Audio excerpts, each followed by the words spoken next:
Miguel de Cervantes y Saavedra citó precisamente en el segundo tomo de su magnífica obra El ingenioso hidalgo Don Quijote de la Mancha la expresión segundas partes nunca fueron buenas. Humanamente hablando puede aplicarse a muchas situaciones de la vida, pero siempre será una excepción a la regla cuando Dios es el protagonista. Saludos y bendiciones en el Señor.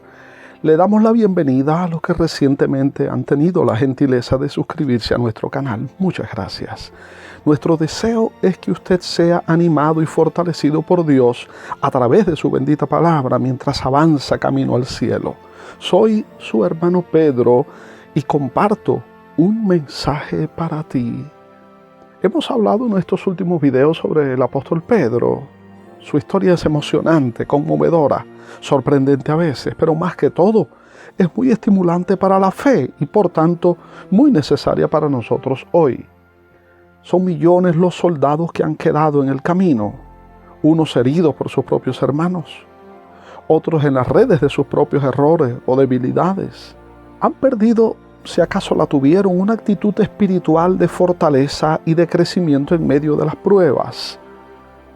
A otros se les ha marchitado la esperanza. Lo cierto es que muchos han quedado a la vera del camino, como herramientas que han perdido la capacidad de ser usables y están despreciadas en algún rincón oscuro. Pero esa no es la historia de Pedro.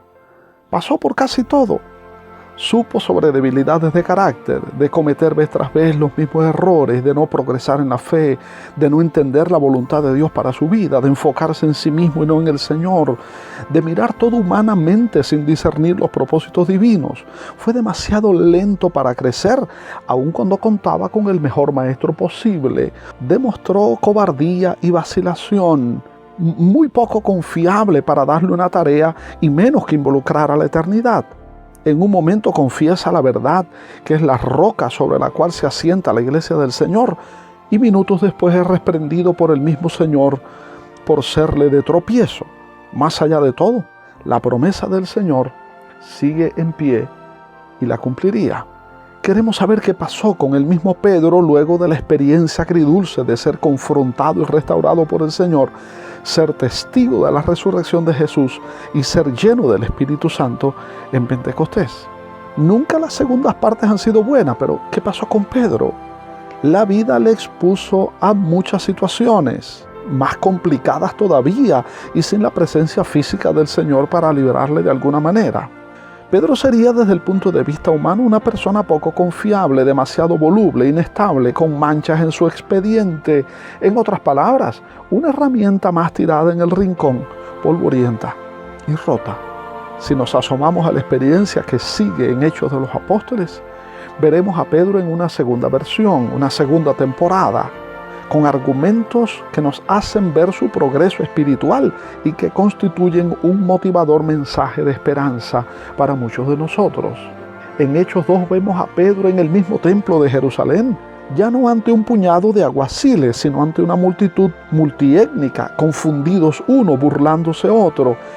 Allí lo vemos ponerse en pie y levantar la voz, manifestando un valor y una convicción, pero también la comprensión de la voluntad de Dios. Argumenta citando a los profetas que días atrás, desde su autosuficiencia, ponía en duda su cumplimiento. Manifiesta una profunda comprensión de los sufrimientos del Mesías, aquellos que antes él no había entendido, y una renovada comprensión de la salvación que ahora era una experiencia vivida para cuantos el Señor llamare. En el capítulo 3 de Hechos, cuando son cuestionados por la sanidad del hombre cojo de nacimiento, vemos a Pedro centrado en Jesús, hablando de su sacrificio, del plan de Dios. Habla del cumplimiento profético, convencido del cumplimiento profético hacia el futuro. Cuando las resentidas autoridades vienen sobre ellos, les echan manos y los ponen en la cárcel. Cuando se presentaron ante el concilio de las más elevadas autoridades religiosas y cuando se les exige una explicación, allí está el mismo que había negado al Señor ante una criada, pero ahora lleno del Espíritu Santo, testificando con denuedo y causando una impresión profunda en sus enemigos. cuando son intimados a no hablar ni enseñar en el nombre de Jesús, su respuesta manifiesta un valor que procede ahora no de una arrancada emocional, sino de una convicción del alma. Varias veces fue llevado a la prisión y liberado por Dios. Regresaba al templo para seguir enseñando. Fueron llevados ante el concilio, le fueron azotados. Pedro fue el instrumento para que el reino de Dios se le abriese a los gentiles en casa de Cornelio. Para que Pedro entendiese aquello, Dios le mostró una visión en un éxtasis. Un gran lienzo atado en 4 puntas que bajaba del cielo con todo tipo de animales y una voz que decía: Pedro, mata y come, lo cual sucedió 3 veces. La visión fue una necesidad para que Pedro entendiese que los gentiles no serían más inmundos, porque Dios los había limpiado, también que el sacrificio de Cristo había sido para toda la humanidad. Pedro se ha convertido en alguien enseñable, aun cuando siguiera cometiendo errores, como Pablo lo cita en la Carta a los Gálatas, capítulo 2, versículo 11 al 14. Pero este Pedro, en su segunda temporada, es un hombre en crecimiento, un instrumento para la gloria de Dios en las manos del Padre, y los cambios que ha hecho en su vida son cambios profundos y permanentes. Según la tradición, el más antiguo testimonio que tenemos es el de Orígenes, quien vivió entre 185 y 254, el cual aseveró que Pedro fue crucificado en Roma con su cabeza hacia abajo. Pero lo sabemos más que todo por lo que anunció Jesús a Pedro en Juan capítulo 21, que sería crucificado. Fue con Jesús hasta la muerte en la cruz, donde un día, años atrás, había rehuido después de prometer estar con el Señor siempre. Pero dejemos a Pedro, hablemos de nosotros. Hay muchos y serios peligros que nos acechan, nuestra pequeñez y debilidad que nos hace vulnerables.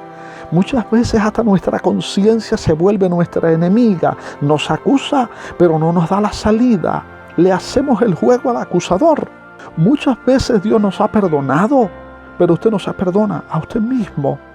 Acepte por la fe en su palabra que hay perdón para tus pecados, que hay esperanza mientras el corazón esté abierto para Él. Si sientes que los mejores años pasaron, se siente usted como una herramienta en desuso, su vida rota, el Maestro te toma en sus maravillosas manos. Abre tu corazón al tierno trato de su gracia. No son tus méritos, ni tu grandeza, ni cualidades. Él fue, ha sido y será el protagonista de cada historia de su amor en los seres humanos. Mire a Jesús. Él sabía que la diferencia entre Pedro y Judas no era mucha, pero uno se quedó lleno de resentimiento y el enemigo terminó su fatal trabajo. El otro lloró su pecado, tomó conciencia de su maldad, de su debilidad, pero permaneció en el camino. Y en ese camino llegó a ser quien él mismo no soñó. Tuvo que aprender, pero el amor constante del Padre le dio la oportunidad de escribir una historia distinta. Y Dios, sin duda, quiere hacerlo con usted. La caída puede ser parte del trato de Dios con tu corazón, algún ídolo que Dios quiso destruir, algún yo por quebrantar o un orgullo por empequeñecer. Pero no mires tu fracaso como Judas, mira la grandeza y el amor de Jesús. Mire su gracia y compasión, mire a Dios y usted podrá ser como Pedro en su segunda temporada. Nuestro deseo es que usted sea animado y fortalecido en su andar con el Señor en medio de estos tiempos difíciles. Si usted ha sido bendecido a través de este mensaje, hágalo saber.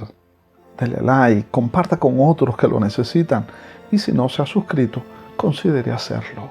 Con el procesado apóstol Pedro deseamos: creced en la gracia y el conocimiento de nuestro Señor y Salvador Jesucristo. A Él sea gloria ahora y hasta la eternidad. Amén.